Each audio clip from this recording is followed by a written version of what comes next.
In the winter of 1887, in the Sweetwater country of central Wyoming Territory, a woman of 26 stood in front of a tax auction with $4.11 knotted into the corner of a flour sack, and she bid on the one parcel no one else in the room would touch. The clerk read it out in a bored voice, the way a man reads a thing he has already decided is worthless.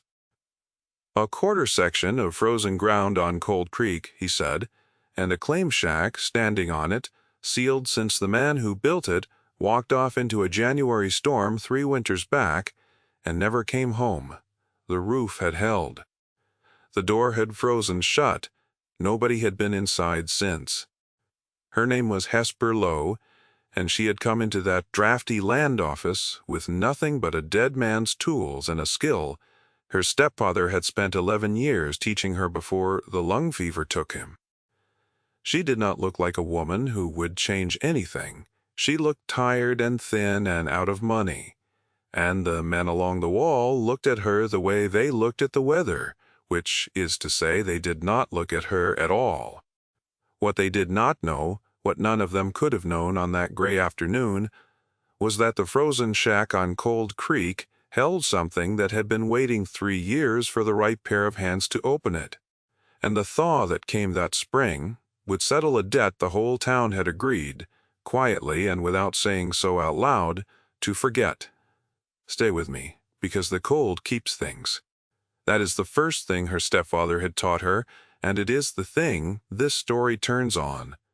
The cold keeps things exactly as they were left. Hesper had arrived in the town of Granite Bend the previous autumn on the back of a freight wagon, having walked the last 9 miles through frozen ruts when the driver decided her company was not worth the slowing of his team. He had let her down at a fork in the road with her chest beside her in the mud and pointed north with his chin and clucked his tongue at his horses and left her there. She had carried the chest in stages after that, walking at 100 yards and going back for it, walking at 100 yards and going back, until the lights of the town came up out of the dusk. She had been put out of the boarding house in Rawlins where she had worked the kitchen, not for any fault of her own, but because the woman who owned it had a nephew who needed the bed and the wages. The woman had not been unkind about it. She had given Hesper a week's notice and a loaf of bread for the road, and had said, the way people say a thing they have decided not to feel, that she was sorry but that blood was blood. Hesper had not argued. She had learned by then that arguing with a person who has already decided is a way of spending strength you will need later. That is how it went for a woman alone in that country. You were useful until someone with a closer claim on the owner's affection wanted what you had, and then you were a chest in the mud, at a fork in the road, walking yourself north 100 yards at a time.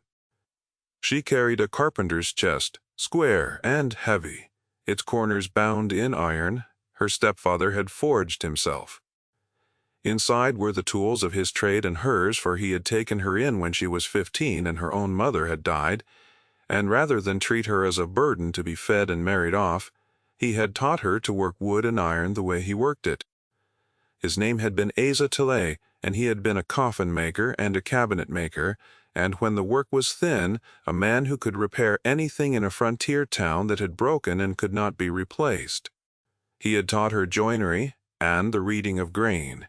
He had taught her how a lock is made, which is the same as teaching her how a lock comes undone. She remembered the winter he had set her to cutting dovetails until her hands bled, not as punishment, but because he said the hand learns what the mind forgets, and a joint that holds is a joint the hand has cut 1,000 times. She remembered him taking her chin in his rough fingers and turning her face to a finished drawer, and asking her where the join was, and her not being able to find it, and his quiet satisfaction at that, because a join you cannot find is a join done right. The world looks at the surface of a thing, he told her more than once.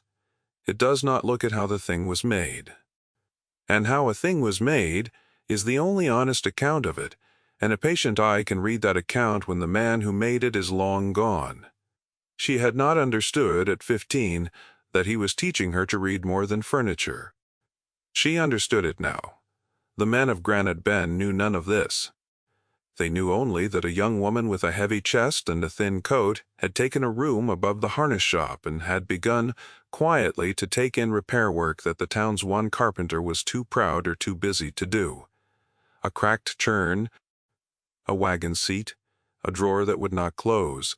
She did the work well and asked little for it, and slowly the town came to accept her presence the way a town accepts a stray cat, without affection and without quite deciding to drive it off.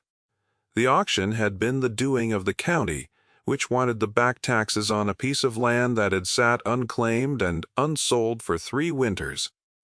The man who had built the shack on Cold Creek had been named Elias Crane, and the town spoke of him rarely and never kindly.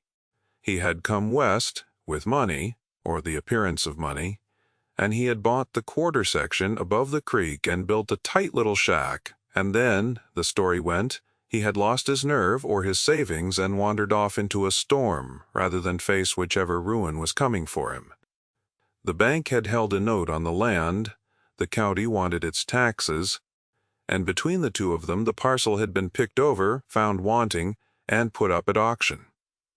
As a last resort, where Hesper Lowe bought it for $4 and a fistful of pennies, because no one else thought a frozen shack on Bad Creek bottom was worth the bid. The auctioneer found this funny. He was a heavy man named Dollarhide, who clerked for the county and enjoyed an audience. He took her coins and counted them twice and said, loud enough for the room, that she had just bought herself the coldest house in the territory and a door she would need an axe to open. The men laughed. It was not cruel laughter exactly. It was the laughter of men who are relieved to be reminded that someone has made a worse decision than any of their own. Hesper folded the receipt into the breast of her coat and said nothing, and she walked out into the cold with the paper that said, the frozen ground on Cold Creek belonged to her. Now she did not yet know what she had bought. She knew, even so, the value of a thing other people had stopped looking at. Asa had taught her that too. The world throws away what it cannot be bothered to understand, he used to say, and a patient hand can make a living on what the world throws away. Cold Creek lay 4 miles north of town, up a track that the snow had erased, and that Hesper found by the line of the fence posts. The shack stood where the land office map had promised, a small square building of squared logs chinked with clay, its single window shuttered from inside, its stovepipe still standing against the white sky. It was a better building than she had expected. Whoever Elias Crane had been, he had known how to set a sill and notch a corner. The logs were true. The roof had not sagged. 3 winters of snow had come and gone, and the little shack had stood through all of them, sealed and silent, waiting. The door would not open. The auctioneer had been right about that much. The iron latch had rusted, and the wood had swollen, and the whole frame had frozen into one solid thing, and Hesper stood in front of it in the failing light, and understood that she would not get in that day. She walked the perimeter instead. She read the building, the way Asa had taught her to read any made thing, looking for the order of its making, the choices its builder had committed. And what she saw made her stop in the snow and stand still for a long moment, because the building told her something. The auctioneer's map had not. The shack was too well made for a man about to abandon it. A man who means to walk away does not dovetail his corners. He does not plane his door true and hang it on forged strap hinges, set flush to the wood. He does not lay a floor of tight tongue and groove in a building he expects to leave to the weather. Elias Crane had built this shack the way a man builds something he means to keep. Whatever had happened to him he had not intended, when he raised these walls, to walk off into a storm and never return. She came back the next morning with the right tools, and a kettle of coals to thaw the latch.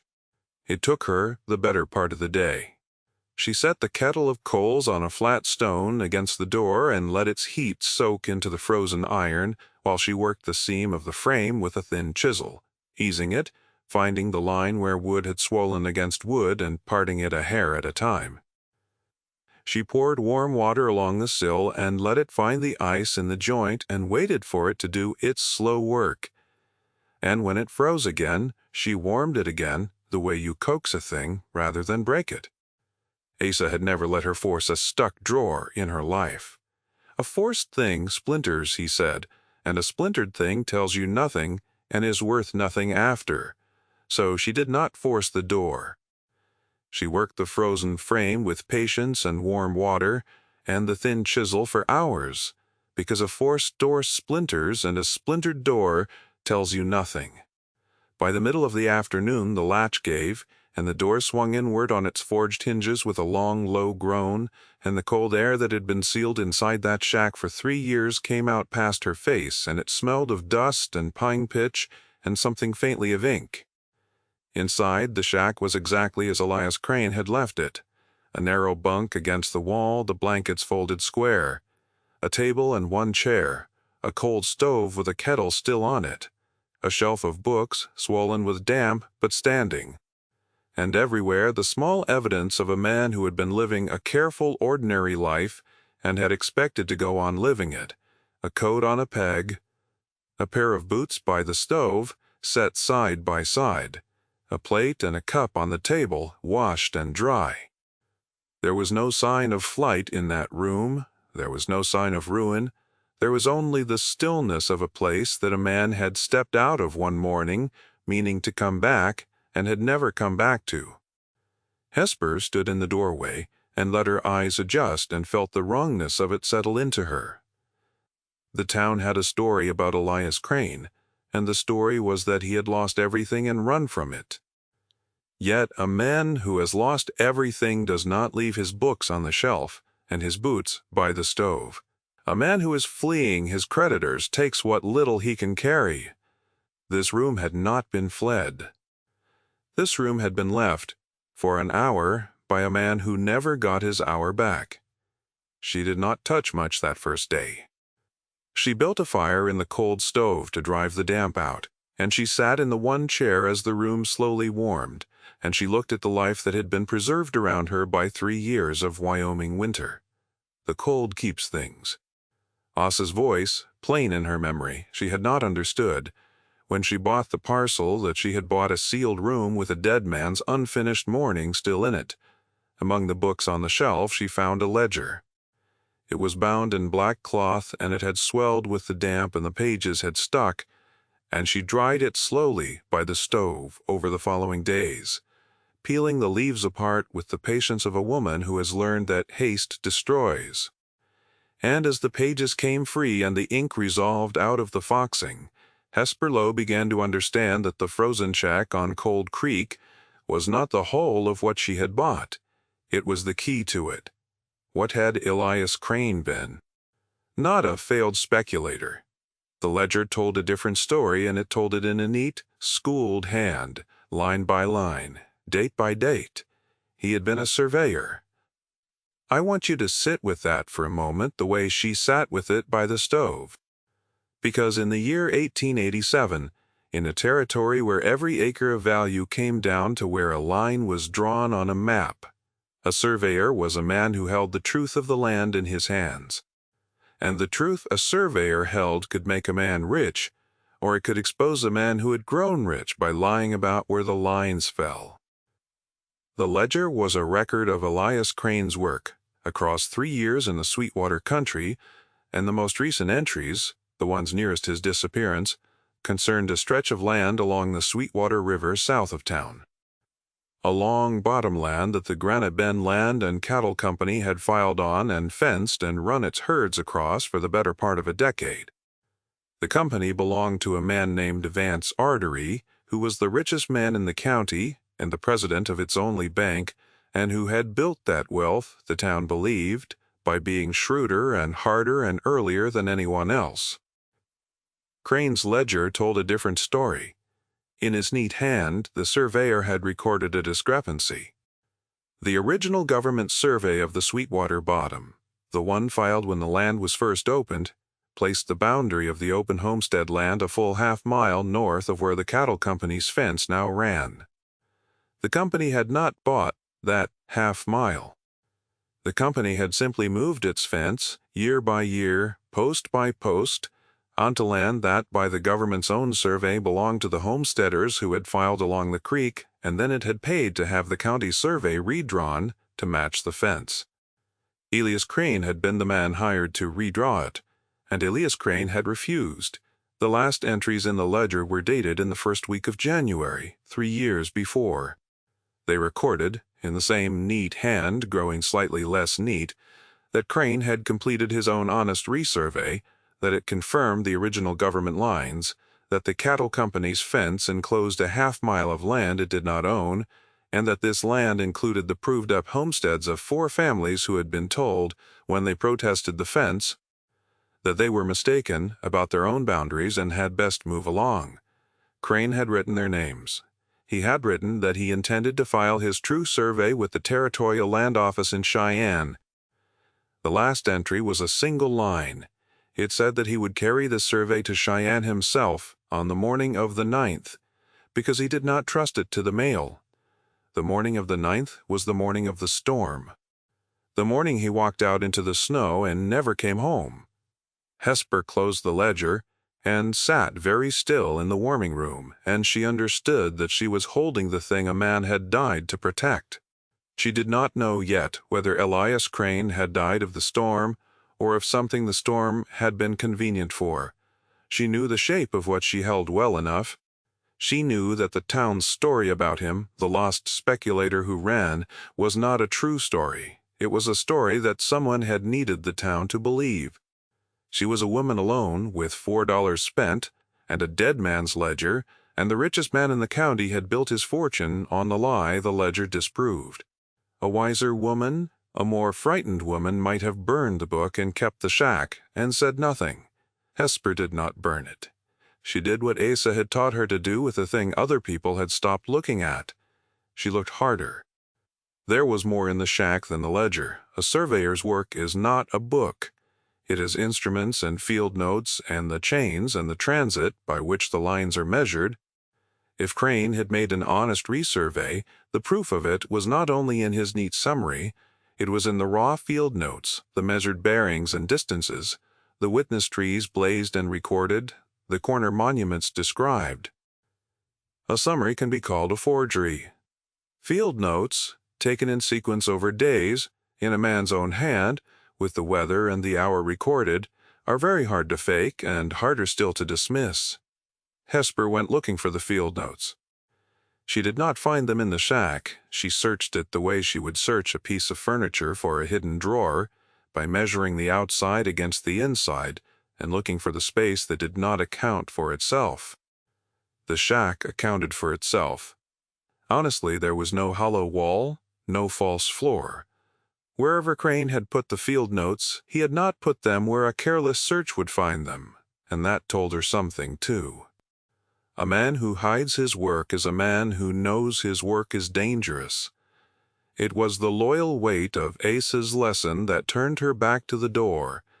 "Read the made thing," he had said. "The builder's choices are a kind of confession." And Hesper, standing again in the cold and looking at the forged strap hinges flush to the plain door, remembered the one choice in the building that had not made sense to her, the threshold. A frontier shack does not need a fine threshold. A flat stone or a squared log will do. Yet Elias Crane had laid a threshold of oak mortised into the sill logs on either side, fitted so tightly that the join was nearly invisible, and at the time she had thought only that he was a man who liked to do things well. Now she knelt at the door and ran her fingers along the oak, and found at the inner edge the faint line of a seam that had nothing to do with the joinery she could see. The threshold was a box. The surveyor had built his strong box into the door-sill of his own house and walked across it every day of his life, and 3 years of frozen ground had kept it as he left it. It took her an hour to open it, working with the thinnest of her chisels, because Crane had made it well and she would not break a thing she could ease. When the oak lid lifted, the cold, dry air of the cavity rose up to meet her, and inside, wrapped in oiled canvas against exactly the damp that had swollen the ledger, were the field notes of the Sweetwater resurvey. Page after page in the surveyor's hand. bearings and distances, the witness trees, the corner monuments, each described where it stood, and folded with them a plat, a finished map, drawn clean and true, showing the government line a full half-mile north of the cattle company's fence and the 4 homesteads it enclosed, named and bounded. She sat back on her heels in the doorway of the frozen shack and held in her 2 hands the proof of a theft the whole county had agreed not to see. Now, I have told you that this is a story about cold keeping things, and it is. It is also a story about what a person does with a thing the world threw away, once she understands what it is worth. Ask yourself before I go on, what you would have done with that oiled canvas packet in your hands and the richest man in the county on the other end of it. Hold the answer. The story has its own. Hesper Lowe did not go to the sheriff because the sheriff of Granite Bend was a man who owed his office and his loyalty to Vance Artery's bank. She did not go to the newspaper because the territory's papers printed what the men who advertised in them wished printed. She did not confront Artery because she had learned long ago that a woman alone who accuses a powerful man of theft is a woman who is found soon after to be a liar or a thief or worse. She did the slow thing instead. She did the patient thing. She went looking for the 4 families whose names Elias Crane had written in his ledger. 3 of the 4 had given up and moved on, beaten by the fence and the years and the quiet word from the bank that their notes might be called if they made trouble. The 4th was still there. Her name was Orla Famp, a widow of 60 who held the last homestead on the disputed bottom, a small place she and her dead husband had proved up with their own hands, and which the cattle company's fence now cut off from the creek that watered it. Orla had been fighting the fence for 9 years alone, with letters no one answered and protests no one recorded, and the town had come to regard her the way it regarded any person who will not stop insisting on a truth that everyone else has found it more comfortable to forget. As a nuisance, as a sad old woman who could not accept that she had been beaten. Hesper went to her in the last of the winter when the creek was still locked in ice but the days were lengthening, and she laid the surveyor's field notes and the clean plat on Orla Famp's kitchen table, and she did not make a speech. She put her finger on the government line drawn in Elias Crane's honest hand, and she put her finger on the place the fence now stood, and she let the half-mile of difference speak for itself. The old woman looked at the plat for a long time. When she spoke, her voice was not triumphant. It was careful. The way a person is careful with something they have wanted so long, they no longer trust their wanting. She asked where the map had come from, Hesper told her.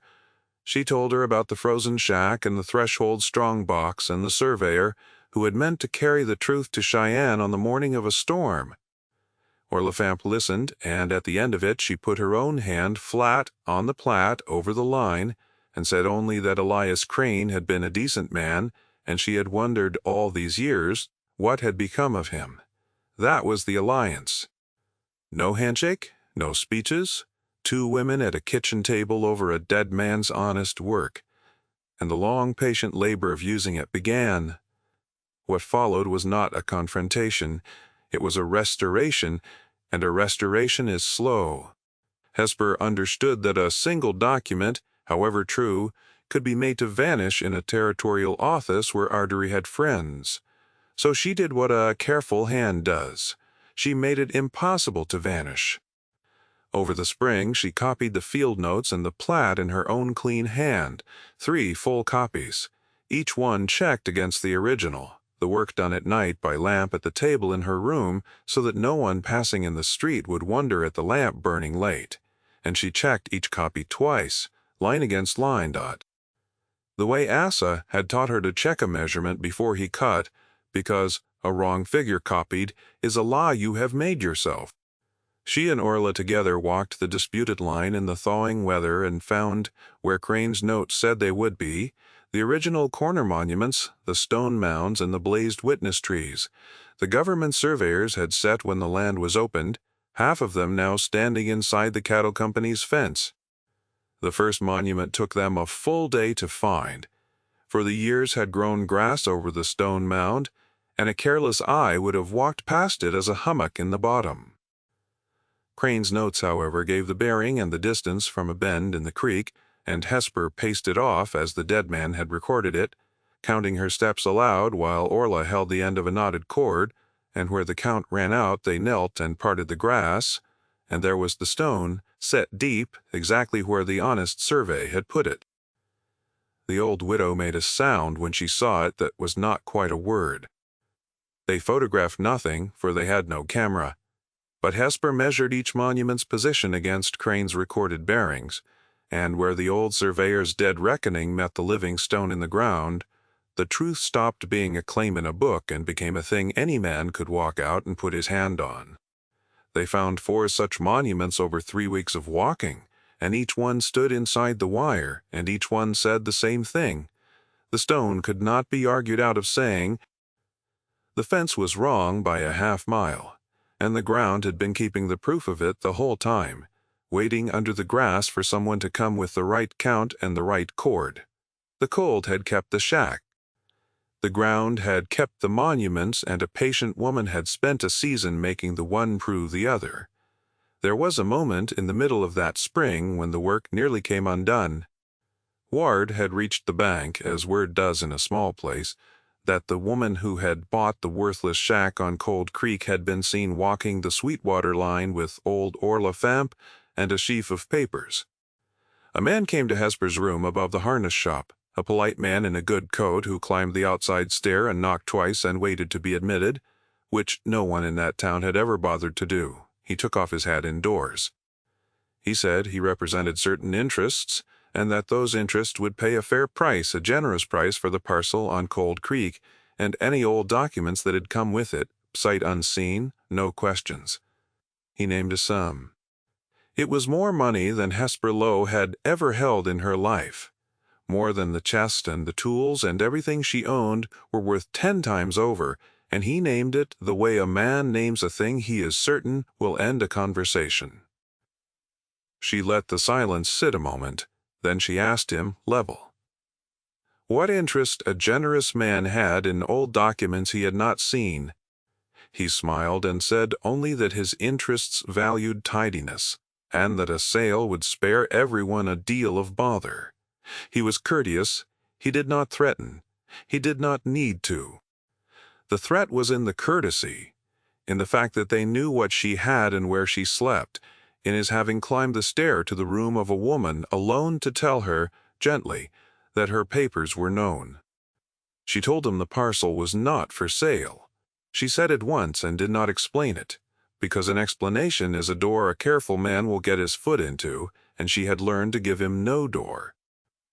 He looked at her for a moment longer, and something passed behind his courteous face, a recalculation, and then he put his hat back on and thanked her for her time, and went down the stair, and she stood at the window and watched him cross the street to the bank. That night she did not sleep in her room. She took the original field notes and the original plat and the ledger, and she carried them 4 miles north in the dark to the frozen shack that was now hers in law, and she put the originals back into the oak threshold box, where Elias Crane had kept them safe for 3 years, and she fitted the lid and she swept the dust to hide the seam. Then she went back to town with the copies. If they came for her papers, let them find copies. The truth would stay in the ground and in the door-sill. In the 2 places the cold and the earth had already proved they could keep a thing safe longer than any man could keep a secret. She had understood something her stepfather had never had occasion to teach her in words, but had taught her in every careful joint he ever cut. A thing well hidden is a thing that survives the man who hid it. Elias Crane had built his strong box to outlast himself. Hesper only had to be worthy of his building. The Restoration came to its head not in a courtroom and not in a gunfight, but in the dry, slow machinery of the Territorial Land Office, which was the only machinery that could undo what had been done with paper, because it had been done with paper. Hesper did not go to Cheyenne herself. She knew that a woman alone delivering an accusation would be turned at the door. Instead, she found the one road into that machinery that Artery's money had not paved. Elias Crane, in his ledger, had recorded the name of the Federal Surveyor General's deputy who had certified the original government survey of the Sweetwater Bottom, a man named Tobias Wren, long retired to a small place outside Cheyenne. The original survey was his work. The fraud was the unmaking of his work, and a man's pride in his own honest labor, Hesper had reason to know, is a thing that does not retire. She wrote to Tobias Wren. Not an accusation, a question. She described the corner monuments she had found in the ground and gave their measured positions, and she asked the old surveyor plainly whether these were the monuments he had set, and whether they stood where his survey had placed them. She enclosed a copy of Elias Crane's field notes. She signed her own name and gave her own direction and asked nothing for herself. The old man wrote back within the fortnight. His letter was short, and his hand was shaky with age, but every word of it was iron. He remembered the survey. He remembered setting those monuments.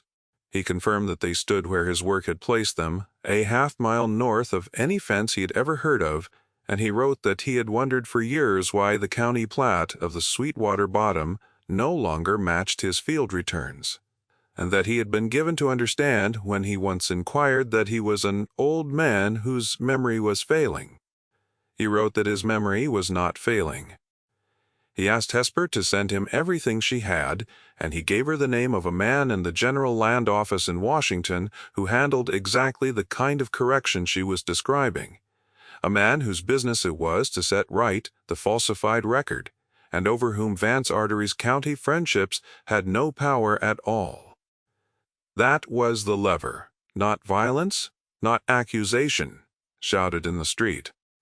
A retired surveyor's pride, a dead surveyor's honest field notes, the stone monument still standing in the thawed ground, and a clerk in a distant office whose only loyalty was to the integrity of the line.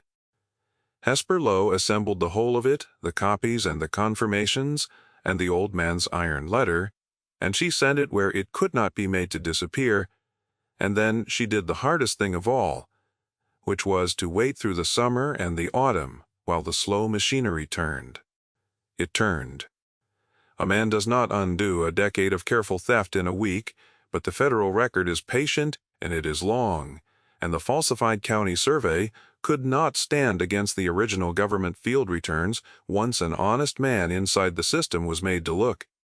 In the autumn, a federal examiner came west, not to Granite Bend but to Cheyenne, and he reviewed the Sweetwater filings, and he walked the line himself with Crane's field notes in his hand and Tobias Wren's confirmation in his file, and he put his own hand on the old stone monument standing inside the cattle company's fence. And he ruled in the dry language of the office that the county survey of the Sweetwater Bottom was in error, that the original government boundary stood, and that the lands enclosed by the Granite Bend Land and Cattle Company's fence north of the true line had never lawfully belonged to the company at all. The half-mile reverted to the homestead entries it had been stolen from, Orla Famp's place was made whole, her access to the creek restored, the fence ordered back to the line a dead surveyor had drawn in his honest hand. The three families who had given up were harder to find, but Hesper found two of them, in a railroad town and on a tenant farm in Nebraska, and she sent them word with copies of the ruling that the land they had been driven off was theirs again if they wished to claim it, and that no one could tell them now that they had been mistaken about their own boundaries. Vance Artery was never arrested. I will be honest with you about that, because the truth of these things is not always the satisfaction we want. He was too rich and too well connected for the county to move against him, and the federal ruling concerned the land, and not the man. Yet the foundation he had built his standing on was a lie about where a line fell, and once that lie was struck from the record, the standing went with it. The bank that had seemed unassailable was found in the months that followed to have made other lines as convenient as that one, and the men who had laughed in the land office began quietly to move their accounts. Artery sold his interest in the cattle company within the year and left the country. And the town that had agreed not to see what he had done found it could no longer quite remember having admired him. He was not punished. He was simply, in the end, undone by a thing he had been certain no one would ever dig up, in a shack he had been certain would stand frozen and forgotten forever. As for the man who had died to protect the truth, Hesper saw to him too. In the high country above Cold Creek, the spring after the ruling, a party went up with the Thaw to the place a trapper remembered finding a man's remains 2 winters back, and burying them where they lay, not knowing the name. Hesper went with them. They brought Elias Crane down and buried him properly in the Granite Bend ground, and Orla Famp stood at the grave. And Hesper had a stone cut, and on it, at her instruction, the stone-cutter carved his name and his years, and the one word that was truest of him. Surveyor, a man who tells the truth about where the lines fall. Hesper Lowe kept the quarter section on Cold Creek. She did not grow rich. The land was hard and the creek bottom was thin, but she had not bought it to grow rich. She had bought it for $4 because no one else could see what it held, and that, in the end, was the whole of her gift, the seeing of worth in what the world had thrown away. She mended furniture in the town that had laughed at her, and slowly the laughter turned into something else, into the wary respect a town gives a person it has learned. It underestimated. She did not say, "I told you so." She had never needed to. The work had said it for her. She lived in the shack that Elias Crane had built to keep. She slept in the bunk against the wall and cooked on the stove with a kettle and read the books that had dried on the shelf. And every day, coming and going, she stepped across the oak threshold that had hidden a dead man's honest work for 3 years, and held it safe until the right hand came. She kept the threshold box. She kept it empty now, the originals having gone to the federal record where they belonged. But she never filled it in. Some mornings, the chronicler is told, she would kneel and lift the oak lid and look at the empty cavity and the tight, true joinery a careful man had cut, and she would think of her stepfather and of the surveyor she had never met, 2 men who had known the same thing in different trades. That a thing made well and honestly will outlast the men who would bury it. The cold keeps things. That was the first lesson, and the last. The cold had kept the shack, and the shack had kept the ledger, and the threshold had kept the truth, and a woman with $4 and a dead man's tools had been patient enough to let the Thaw give it all back. On the sill by the door, where the morning light came in, she set Asa Tillett's smallest chisel, the one she had used to ease the frozen latch and lift the threshold lid, its handle worn smooth by 2 hands across 30 years. It stayed there in the light, a working tool within reach of the door. And that is where this story leaves her kneeling in the open doorway of a shack the town had called worthless, the chisel bright on the sill, the half-mile of stolen creek bottom given back to the people it was taken from, and the line, at last, drawn true. Did a thing you were once told to throw away ever turn out to hold more than anyone believed? If a story of patience outlasting power is the kind that keeps you company in the evening, there are others like it, waiting here.